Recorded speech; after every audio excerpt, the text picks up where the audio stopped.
2007 সালে সেনা সমর্থিত সরকারের সময়ে তারেক রহমান কিভাবে গ্রেপ্তার হয়েছিলেন এবং এই গ্রেপ্তারের পেছনে কে কলকাঠি নেড়েছিলেন সেই বিষয়ে একটি স্ট্যাটাস দিয়েছেন আল জাজিরা সাংবাদিক জুলকারনাইন শাহের।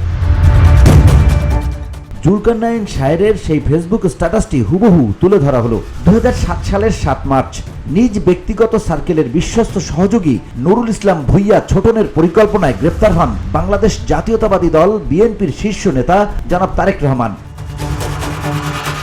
নিজ রাজনৈতিক উদ্দেশ্য চরিতার্থ করতে জনাব তারেক ও বিএনপির রাজনৈতিক ভবিষ্যৎ ধ্বংস করতে ছোটন এই কাজটি করেন বিশেষ একটি দেশের গোয়েন্দা সংস্থার প্ররোচনায়। তারেক রহমানকে দুর্নীতির বরপুত্র হিসেবে এস্টাবলিশ করতে এহেন কোনো কাজ নেই যা এই লোকটি করেনি। হাওয়া ভবনকে দুর্নীতির আঁকড়া হিসেবে ন্যারেটিভ সেট করতেও ভূমিকা রাখেন তিনি। তার দূরভিসন্ধিমূলক পরিকল্পনার মূল লক্ষ্য ছিল বিএনপিকে যে কোনো মূল্যে রাষ্ট্র ক্ষমতা থেকে দূরে রাখা। বিদেশি ওই গোয়েন্দা সংস্থা ছাড়াও তুরস্কের একটি বিশেষ রাজনৈতিক দল থেকে নিয়মিত বড় অঙ্কের অর্থ পেতেন ওই নুরুল ইসলাম।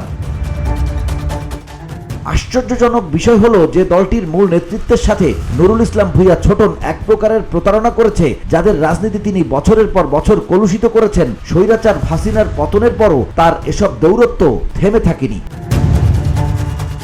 ছোটন এখনো একটার পর একটা ছক এঁটে যাচ্ছে যেন কোনো না কোনোভাবে বিএনপিকে আটকানো যায়। এখন অবশ্য তার দলটাও একটু ভারী হয়েছে। বিভিন্ন গুরুত্বপূর্ণ স্থানে পরিকল্পনা মাফিক স্ট্র্যাটেজিক প্লেসমেন্ট তিনি করতে পেরেছেন। সময়ই বলে দিবে ছোটন ও তার গ্যাংয়ের এসব আয়োজন কতটা সফলতার মুখ দেখবে। বসুন্ধরা, উত্তরা, বনশ্রী, কুড়িল ও বাড্ডা সহ রাজধানীর বিভিন্ন স্থানে অভিজাত ও অত্যাধুনিক মানের ফ্ল্যাট কেনার এক নির্ভরযোগ্য প্রতিষ্ঠান প্লেজেন্ট প্রপার্টিজ লিমিটেড। তাই আপনার স্বপ্নের আবাসনের জন্য আজই যোগাযোগ করুন। Pleasant properties limited, where destiny matches eventually। এই ফেসবুক পোস্টটির একটি কমেন্টে জুলকারনাইন শাহের লিখেছেন, ছোটন ঢাকা শহরেই আছে, সরকারের কেন্দ্রে পর্যন্ত তিনি বিচরণ করেন, উপদেষ্টা বাছাই সহ আরো বেশ কিছু গুরুত্বপূর্ণ সিলেকশনের সাথেও তিনি জড়িত। ঠিক তার পরে আরেকটি কমেন্ট করতে দেখা যায় জুলকারনাইন শাহেরকে। কমেন্টটি ঠিক এমন, কারণ তার কাছের লোকেরাই তো উপদেষ্টা। VOD Bangla news desk.